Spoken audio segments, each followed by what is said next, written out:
এক বাপ লোক নিয়ে আসবে একদম বন্ধ করে দিলে কোথায় গেল থোড়া গেল হ্যাঁ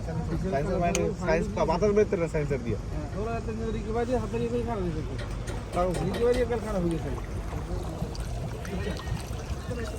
नीचे दिन खाना हो गया फेरी में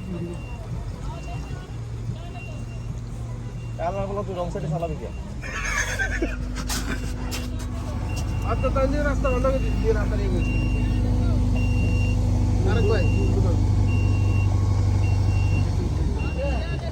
ये नहीं बंद कर दी সে নাই মাঠ খালি কিন্তু কত এরকম মাঠ খালি पानी में काम में सब आप दैनिक का नाम लॉस হ্যাঁ কি কম और नाम ये कुकुर के काम में ये वाली बोला तो जूम कर कोन लाभ रे पा তো জুমের ফোন তো না আপনি তো মাথায় পেরা নেবেন কামড়ের সময় ডাক পরিষেবা আসেন আপনার কাম কি স্যার हां এই টাইমে চিন্তা করি তো বই থাকবেন কি আপনার কাম আছে আপনার আপনি মেসেজ দেন ভাই আসেন তো না এসে কত করে চলে যাবেন আপনি